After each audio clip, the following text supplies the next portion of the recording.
It is my joy today to introduce today's speaker, a person who really doesn't need any introduction in this church, is Pastor Bruce Shelton. Bruce came into my life many years ago when I first came to this church. In fact, after seeing each other here, we had the opportunity to meet at a funeral home. I was the funeral director and he was leading the service today. And at that point, I think we began our friendship. Bruce cornered me in the office one day when I was acting as treasurer. I think I was writing some checks, and asked me if I wanted to be a pastor and became my mentor. And that meant a great deal to me. It still does. They're here in my heart, always. But Bruce is retired from 2 different jobs. One is a parole officer with the city of Virginia Beach, retired as a counselor. He also serves his church, which I really believe is where Bruce belongs. I think he had to get through all those other jobs to be in the job that he absolutely loves and always has, and that's caring for this church. He is on our pastoral council. He is on our board of directors. We always say it takes a village to run this church. Well, right now I'd like to invite the mayor of the village up, Reverend Bruce Shelton.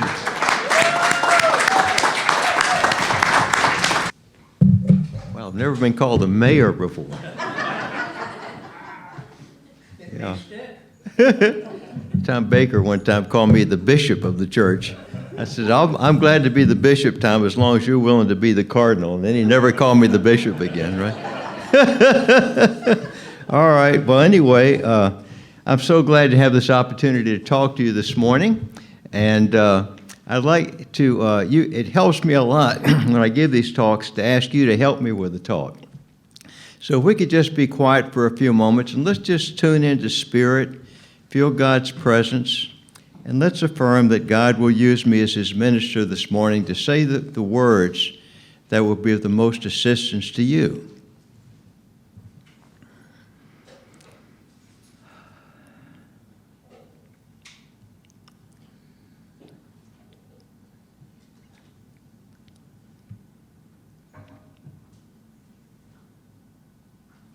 Thank you. Amen. Okay. Well, today is Palm Sunday. This is a Sunday that I always like to talk about Jesus and his teachings. And the teachings I've selected for this morning are his teachings on non-resistance and acceptance and surrender. There are 3 words that essentially mean the same thing. Surrender to what? Surrender to the Spirit of God. In Taoism, they call it the Tao. Whatever words we use, all the different religions are talking about the same being that's the source of all life, the creator, sustainer of all that is. So Jesus is teaching us to be non-resistant to the flow of life, and that's the essential, that's my message today. And specifically in Matthew 5, verses 38 through 42, which Jack read some of that to you this morning, some of these verses. I'm going to repeat them. As Jesus says, "Ye have heard it has been said, an eye for an eye and a tooth for a tooth. But I say unto you that you resist not evil." There's that word resist.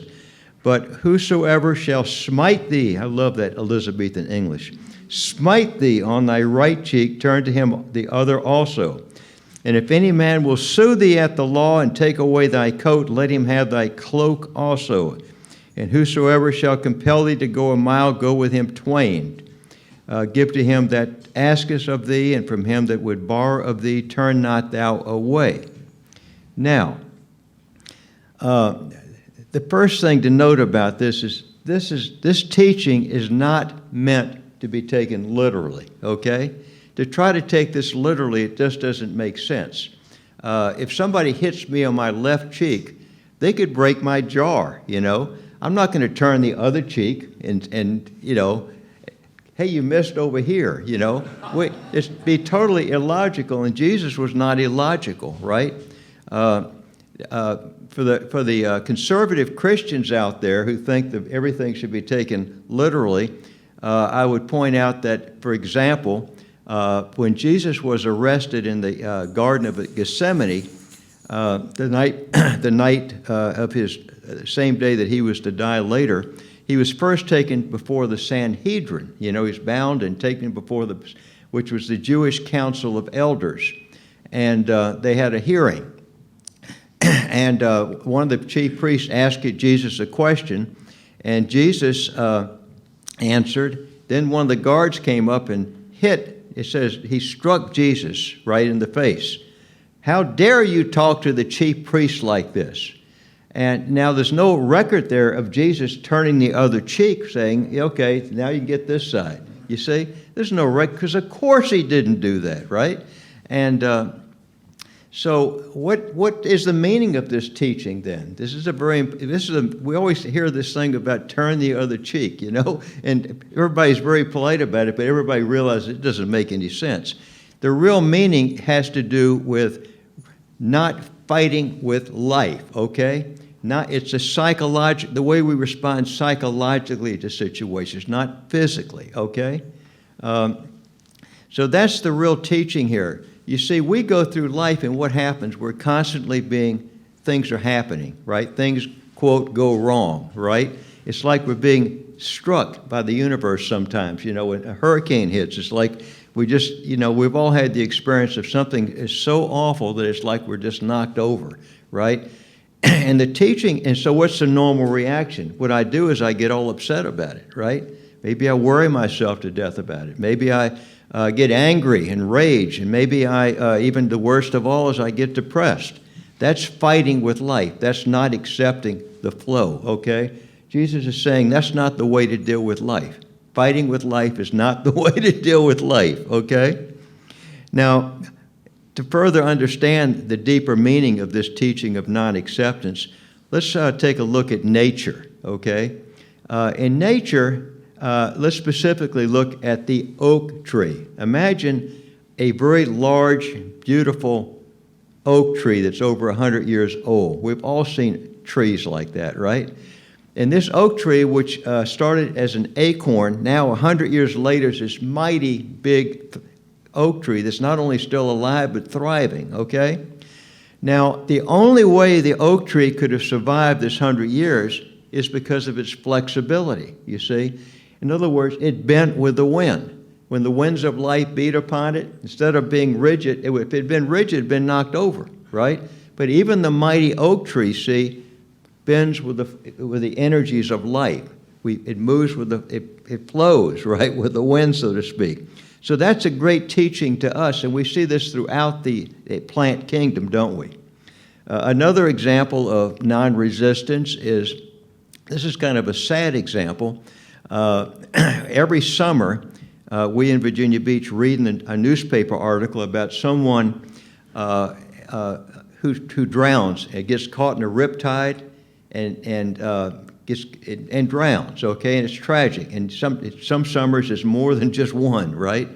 And usually we read the story. It turns out it's someone from out of state that lives inland, Ohio or whatever, and they're not used to swimming in the ocean. They don't know what a riptide is. And they're out innocently swimming. They come here for vacation, right? After working hard all year. They're out there innocently swimming, and they notice they're being pulled away from the shore. So the natural reaction is I start swimming, to get back to shore. And I notice, however, after a couple of minutes that I'm not getting back to shore. I'm even being pulled further out. And I'm starting to freak out a little bit now, right? So what do? I paddle harder. And I paddle harder, and I keep going out. And the more further out I get, the more panicky I get. Finally, I take on water, and then it's all over, okay? And this is a tragic situation. Now, those of us who live here in Virginia Beach, we read further in the article, we know what to do in a riptide. If we're caught in a riptide, we're taught not to swim and fight the riptide, right? It's too powerful for us. If we fight it, we're going to drown. We're taught to swim with it, but to go diagonally, okay? Knowing that the riptide goes like this, if I can just get out of the riptide, so I'm swimming, and I'm swimming diagonally, and I know if I swim long enough, I'll get out of that current. That now I'm in the normal ocean, because I didn't wear out myself trying to fight it, I've got energy left, and I can swim to shore, okay?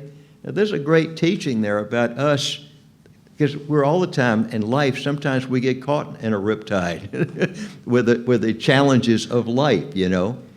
Gosh, what am I talking about, challenges? How about relationship problems? How about job problems? How about financial problems?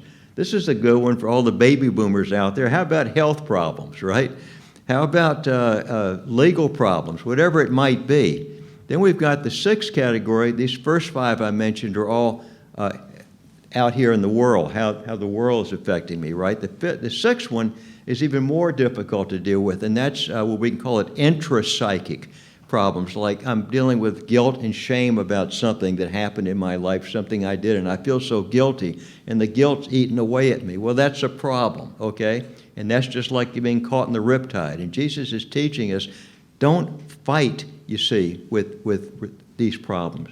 Instead, this is I like the way a great teacher of mine right now named Michael Singer teaches. He says, when we're stressed out, you see, instead of reacting with fight or flight, which is the normal response to a threatening situation in our heads, okay, he's saying, do the exact opposite, relax, okay? Gosh, relaxation is the exact opposite of fight or flight. So he's saying, relax and sit in the seat of consciousness, okay? Which is another way of saying, in this church, we might say, sit in the seat of Christ consciousness. In other words, fall back into your real self, okay? Just watch your ego. Just watch, in my real self, that's witness consciousness. I'm able to just watch these terrible thoughts that I've got going in my head about, gosh, I just went to the doctor and the doctor told me something. I've got this illness, and now instead of getting all worried about it, Michael Singer's saying, relax. You see, that's another way of saying don't be resistant. Have an attitude of total acceptance, okay? Just relax and feel God's presence within you. Tune in to your spiritual essence, which is the exact opposite of what the ego wants to do, which is to get all depressed and angry. Now, it's another great way to understand all this, and that is Michael Singer has this example. He says, imagine that you are in the Olympics, okay, and your specialty is tug of war, okay? I don't know if they got that in the Olympics yet, but you're the tug of war champion of America, right? And you're there, and you're the best. You're like pure muscle. You know how to hold a rope, how to position your feet. So you're doing a tug of war against. The problem is the rope. There's a ditch. The other team, the other group over here that's pulling against you is an entire NFL football team, okay? Now, the odds are stacked against you that you're going to win this tug of war, you know? So you're pulling, and you're as hard as you can. I'm pulling that rope, but I keep getting pulled closer and closer to the ditch. I can't believe this is the first tug of war I've ever lost, and I'm getting pulled closer to that ditch. But then this character that we all know with fondness named Yoda comes in, okay, from Star Wars. And Yoda is there to tell me talk to me. Now, he thinks everybody's name, you have to excuse Yoda, he thinks everybody's name is Luke. So just deal with this little dialogue here. Yoda's talking to me, he says, Luke, you know not how to do this. Let go, Luke. Luke says, what do you mean let go? If I let go, they will pull me through the mud head first. Yoda, let go, you must. Luke, I don't get it. How do I just let go when this great force is pulling on me? Relax your hands, Luke, relax your hands. No, I'm not going to relax my hands, feet, legs, and body position. That's not how to win this tug of war. Yoda, over it will be, Luke, if you relax your hands. You see? So this is an interesting teaching, isn't it? See, what do? We got a problem, and man, we will not let it go. We hold on to it, and how do we hold on to it? We worry ourselves to death about different things, right? When I'm worried about something that's bothering me, I'm holding on to that rope, and I can't win, you see, because I'm worried about a problem that's insolvable. There are some problems that are solvable. Yes, let's solve those problems. But there are many problems that are not solvable. And so let go of the rope. I always like to say, let go and let God. That's another way of saying the same thing that I just said, right? Same teaching. Now, another great example, and this is one of my favorite stories, and it's an old story, but a Zen monk that probably some of you have heard. This is a great lesson on non-resistance, okay, and acceptance of what is. There was once this Zen monk named Hakuin, okay? Hakuin lived in a village, and his house was on the hill, and Hakuin was this very, very wise man. He actually was an enlightened Zen master, okay? Not just a Zen master, but he actually was enlightened. And Hakuin's is highly esteemed in the village. Everybody in the village loves this man. When they have problems, they go to Hakuin and get counsel with him. I'm having problems with my daughter. I don't know what to do. I'm having problems with my wife or my husband, my neighbor. So they go to Hakuin. Hakuin is they all look up to him. He's like the village counselor, right?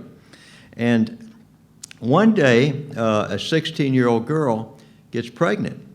And she tells her parents. Her parents are shocked, They know she's too young to have a child. Who's the father? The father was Hakuin the monk, right? And so the parents are shocked.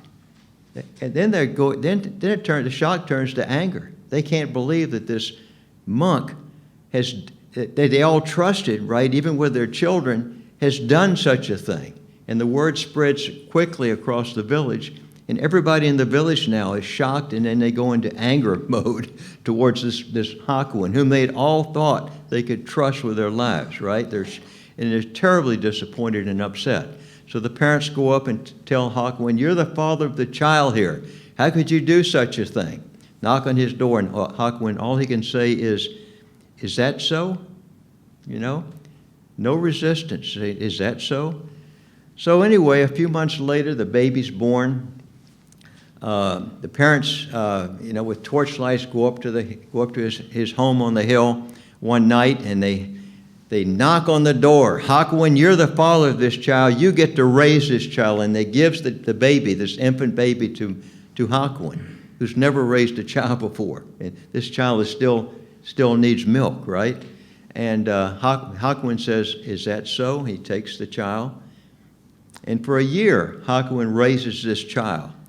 A child is, and then a year later, this 16-year-old girl, she's 17 now she's ridden with guilt for what she's done. She knows it was not the truth, right? And she goes and tells her parents, I hate to tell you, but that was not true. Hakuin is not the father. Well, who is the father? It's the butcher's son down the street. Hakuin's not the father, so now they're all once again in a state of shock, right?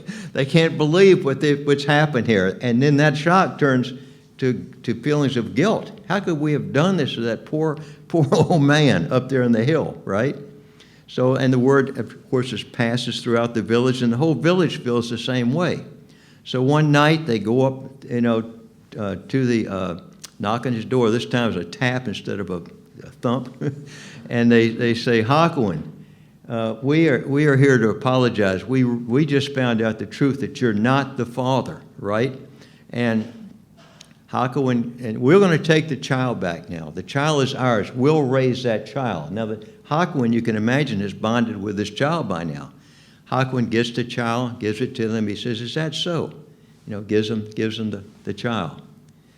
Now, this story is a story of non-resistance, a story of acceptance, okay? Total surrender to the moment. Hakuin, you see, was an enlightened master. That means he had no ego, you see? There was nothing in him. There was no fear, you see, response. So he just, every moment, it was all that counted was that every moment he accepted. One moment he's not a father, the next moment he is.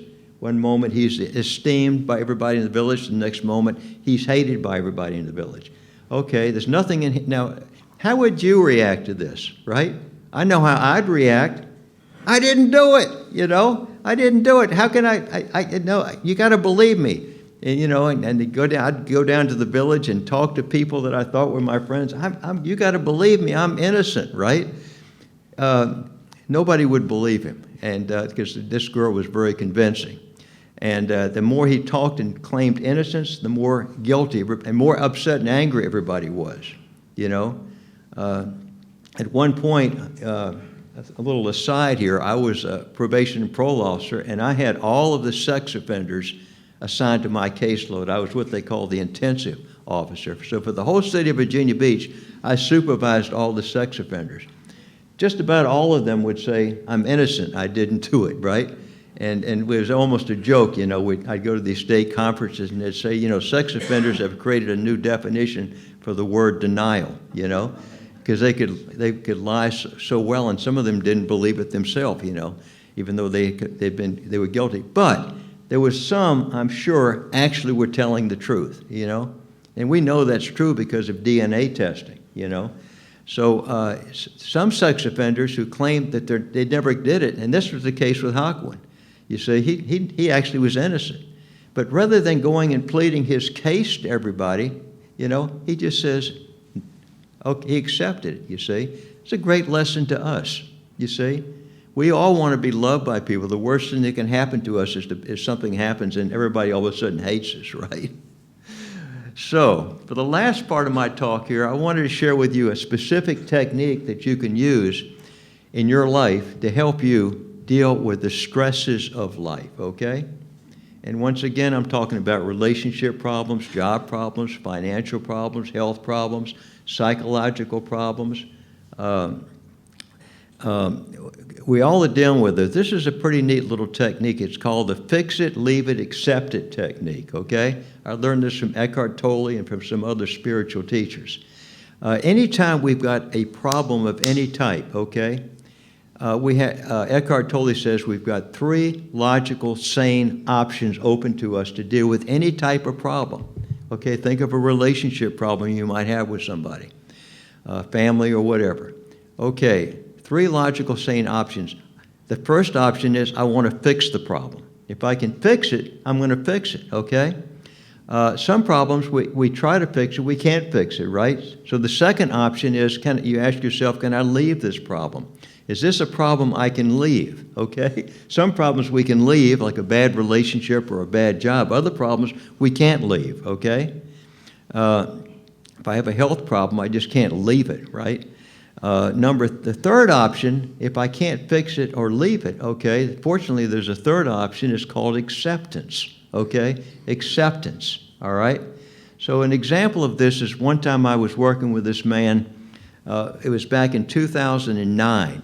And you all remember back in 2009 and 2008 we had that big failure of all the home loans, and a recession hit the country. In 2009, all of a sudden, everything stopped. All the jobs stopped, the construction stopped. So I had all these guys in the groups I was working with.